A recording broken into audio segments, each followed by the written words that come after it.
ले,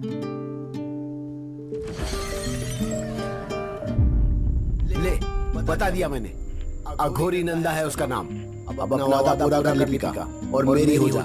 तूने वादा किया था, अब उतार अपने कपड़े। डॉक्टर की सच्चाई जानने के लिए मैंने खुद को दांव पर लगा दिया था और अब उसका खामियाजा तो मुझे भुगतना ही था। लेकिन मैं इतनी जल्दी हार मानने को तैयार नहीं हूँ। डॉक अब मेरी कहानी के इशारे पर चलेगा और मैं उसे अपनी ही कहानी में फंसाकर राख कर देना चाहती हूँ। इसीलिए मैंने डॉग की हवस को और बढ़ाना चाहा ताकि उसका दिमाग मेरे शरीर पर रहे, ना कि मेरे दिमाग पर। डॉग, आपको पता है आगे इस कहानी में क्या होने वाला है? तुम मेरी होने वाली हो लिपिका। अब तो आपकी शक्तियों को देखकर मैं भी आपकी होना चाहती हूँ डॉग। इतना कहते ही मैंने अपने ऊपर के बचे कपड़े उतार दिए। अब डॉक्टर की आंखों में मेरे नंगे जिस्म को देखकर उठी हवस को मैं साफ देख पा रही हूँ। वो मुझे इस कमरे में नोच लेना चाहता था, लेकिन मैंने कहानी में थोड़ा ट्विस्ट ला दिया और उससे कहा, मैं तो पूरी तरह आपकी होना चाहती हूँ डॉग, लेकिन इसको थोड़ा मजेदार बनाते हैं ना। आप जैसे ही मुझे अघोरी नंदा की कहानी बता दोगे, वैसे ही मैं आपको एक शिकार की तरह बिस्तर पर बिछी मिलूंगी।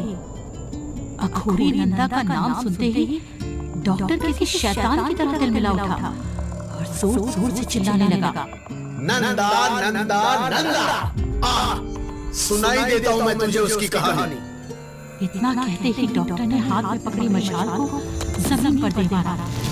कमरे में चारों तरफ आग फैल गई और तभी गुस्से में डॉक्टर ने अपनी कहानी शुरू कर दी।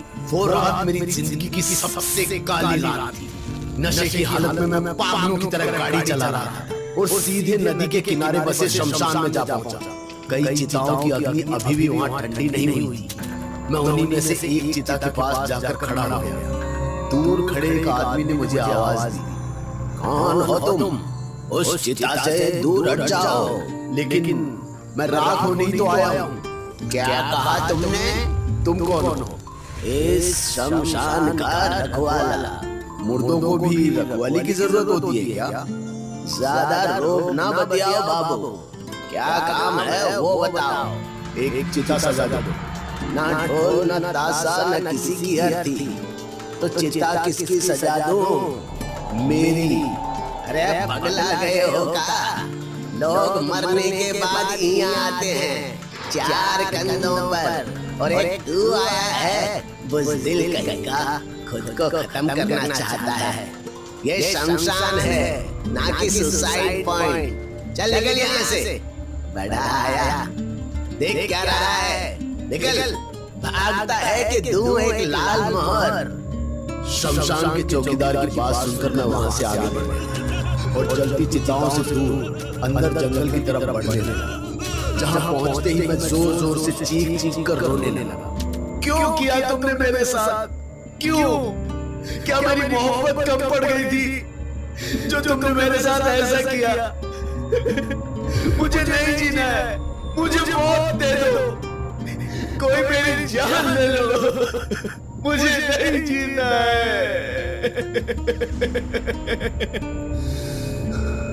मैं जंगल के बीच बेतहाशा रोए जा रहा था कि तभी कहीं से एक आवाज आई, जीना मरना किसी के हाथ में नहीं होता है।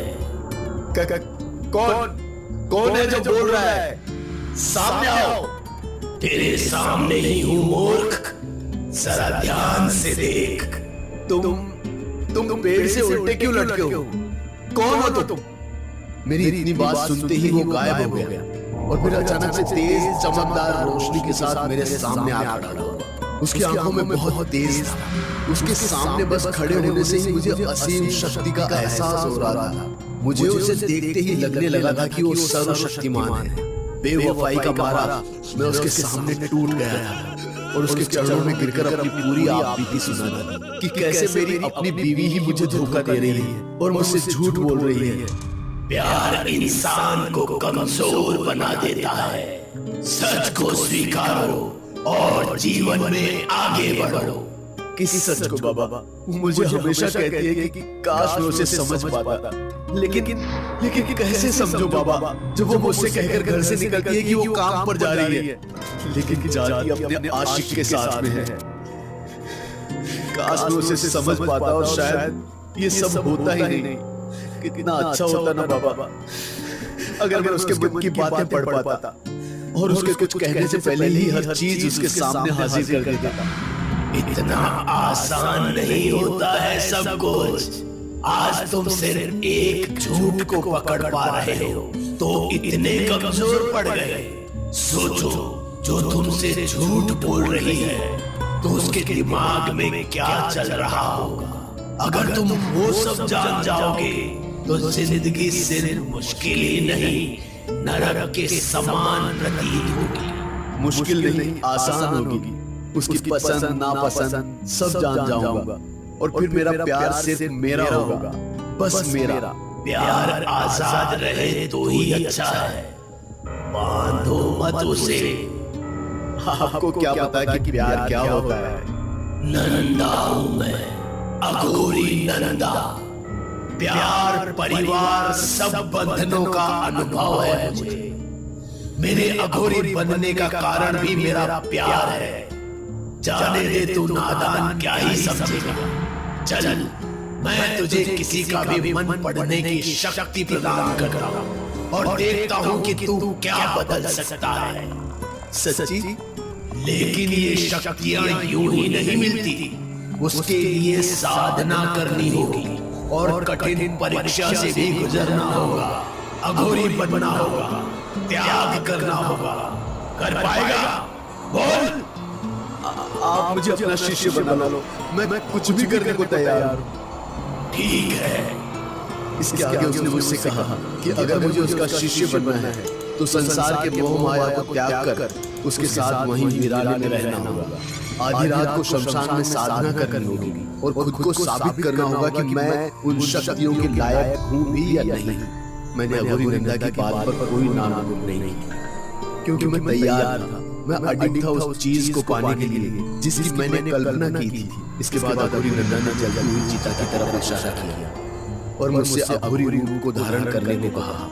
मैंने बिना कुछ सोचे समझे अपने सारे कपड़े उतार दिए और किसी अघोरी की तरह चिता की राख से सराबोर हो गया। इसके बाद अघोरी नंदा ने मेरा हाथ पकड़ा और एक मंत्र बोला और मैं उसके साथ एक तेज रोशनी से गुजरते हुए एक ऐसी जगह पहुंच गया जहां सब अघोरी और अघोरियां थी। किसी के गले में नरकंकाल की माला थी तो कोई नरमुंड हाथ में लिए अग्निकुंड के पास बैठा साधना कर रहा था। मुझे वहां देखकर किसी की कोई प्रतिक्रिया नहीं थी, बस थी तो घोर चुपी, मानो पेड़ के पत्ते भी हिलना भूल गए।